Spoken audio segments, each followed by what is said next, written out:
যান্ত্রিক পায়ে নিখুঁত ছন্দ, কাঁধে ক্যামেরা আর অত্যাধুনিক প্রযুক্তি নিয়ে এগিয়ে চলেছে এক নতুন সেনাদল।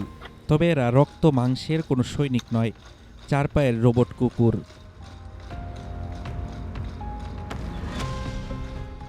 সমুদ্রসীমায় নিজেদের প্রতিরক্ষা আরও জোরদার করতে এবার এমনই 3টি রোবোটিক ডগ মডেল উন্মোচন করেছে তাইওয়ানের national Chungshan institute of science and technology. মার্কিন প্রতিষ্ঠান ঘোস্ট রোবোটিক্স এর ভিশন 60 প্ল্যাটফর্মের উপর ভিত্তি করে তৈরি করা হয়েছে এগুলো।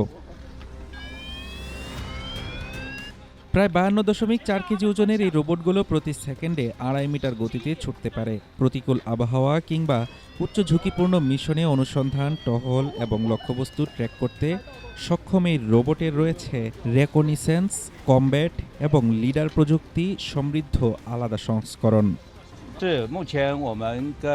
কর্তৃপক্ষ জানায়, সমুদ্র সৈকত, উপকূল রেখা কিংবা দূরবর্তী প্রাতাস ও স্প্রাটলি দ্বীপপুঞ্জের টহলের জন্য দেশটির মেরিন কোর এবং কোস্ট গার্ডের জরুরি প্রয়োজন মেটাবে এই রোবটগুলো। পাশাপাশি এগুলো অগ্নি নির্বাপনের কাজেও ব্যবহার করা যাবে। তবে বেইজিং একে দেখছে প্রযুক্তির ব্যবধান কমানোর একটি ব্যর্থ প্রচেষ্টা হিসেবে। কারণ চীনের পিপলস লিবারেশন আর্মি ইতিমধ্যে নিজস্ব রোবট কুকুর সামরিক মহড়ায় যুক্ত করেছে। সম্প্রতি বেইজিং সফরে আসা মার্কিন প্রেসিডেন্ট ডোনাল্ড ট্রাম্পকে সরাসরি হুঁশিয়ারি দিয়ে চীনা প্রেসিডেন্ট শি জিনপিং বলেছেন, চরম সতর্কতার সাথে মোকাবেলা না করা হলে তাইওয়ান ইস্যুতে ওয়াশিংটন ও বেইজিংয়ের মধ্যে সরাসরি সংঘাতের বড় ঝুঁকি রয়েছে।